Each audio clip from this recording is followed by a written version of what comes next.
మే 9th నుండి Instagram లో మనం ఒక్క మెసేజ్ కూడా ప్రైవేట్ గా పెట్టలేం. ఇప్పుడు ఇన్స్టాగ్రామ్ సెక్యూర్ కాదు, ఎందుకో చెప్తాను, కానీ ఇలాంటి ఇంట్రెస్టింగ్ అండ్ యూస్ఫుల్ వీడియోస్ కోసం మీరు ఫాలో చేసుకోవచ్చు. ఈ ఒక్క అప్డేట్ వల్ల చాలా మంది ఇన్స్టాగ్రామ్ ని యూజ్ చేయడమే మానేయాలి అనుకుంటున్నారు. రీసెంట్ గా మెటా ఇన్స్టాగ్రామ్ గురించి ఒక అప్డేట్ ఇచ్చింది. ఇన్ని రోజులు మనం ఎవరికైనా డిఎం చేసినా, ప్రైవేట్ గా మెసేజ్ చేసుకున్నా అది ఎండ్ టు ఎండ్ ఎన్క్రిప్టెడ్ ఉండేది. అంటే మెసేజ్ చేసిన నేను ఎవరికైతే మెసేజ్ చేశానో వాళ్ళు మాత్రమే మేమిద్దరం చేసుకున్న మెసేజెస్ ని చూడగలరు. కానీ ఇప్పుడు అలా కాదు. ఈ అప్డేట్ తో ప్రపంచంలో ఎవరైనా మన మెసేజెస్ ని కావాలంటే యాక్సెస్ చేసుకోవచ్చు. అండ్ ఒకవేళ మనం మన గర్ల్ ఫ్రెండ్స్ తో మన ప్రైవేట్ ఫోటోస్ అయినా లేకపోతే ప్రైవేట్ గా చాట్ చేసుకున్నా సరే వాటిని కూడా ఇన్స్టాగ్రామ్ యాక్సెస్ చేసుకొని తన ఏఐ మోడల్ ని ట్రైన్ చేయడానికి ఆ ఫోటోస్ ని అండ్ మన చాట్స్ ని కూడా యూజ్ చేసుకుంటుంది. సో మే 9th నుంచి ప్రైవేట్ మెసేజెస్ అనేవి చేసుకోకండి, ఎందుకంటే ఇన్స్టాగ్రామ్ ఇప్పుడు మనకి సెక్యూర్ కాదు. ఇంత ఇంపార్టెంట్ అండ్ సెక్యూర్ ఫీచర్ ని ఎందుకు తీసేస్తారు? ఎందుకు అంటే ఈ మధ్య ఇన్స్టాగ్రామ్ లో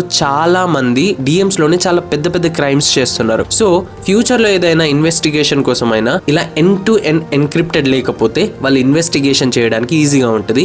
ఇన్స్టాగ్రామ్ కూడా తన ఏఐ మోడల్స్ ని ట్రైన్ చేయడానికి ఫోటోస్ అండ్ మన మెసేజెస్ ని కూడా యూస్ చేసుకొని మనకి అనుకూలంగా మన ఇన్స్టాగ్రామ్ లో ఉన్న ఏఐని ట్రైన్ చేస్తుంది. సో అందుకే మే 9th నుండి మీరు ఎంత మెసేజ్ చేసుకున్నా మే 9th వరకే. మే 9th తర్వాత ఒక్క ఫోటో కూడా, ఒక్క ప్రైవేట్ మెసేజ్ కూడా పెట్టుకోకండి. అంటే ఒక రకంగా మనకి ఇన్స్టాగ్రామ్ లో ప్రైవసీ ప్లస్ సెక్యూరిటీ రెండూ లేవు. సో దీని గురించి మీరేమనుకుంటున్నారు? ఈ ఫీచర్ తీయడం ఓకేనా, లేకపోతే తీయకుండా ఉండాల్సిందా? కింద కామెంట్స్ లో చెప్పండి. See in the next video. And ఇలాంటి ఇంట్రెస్టింగ్ వీడియోస్ కోసం నన్ను మీరు ఫాలో చేసుకోవచ్చు.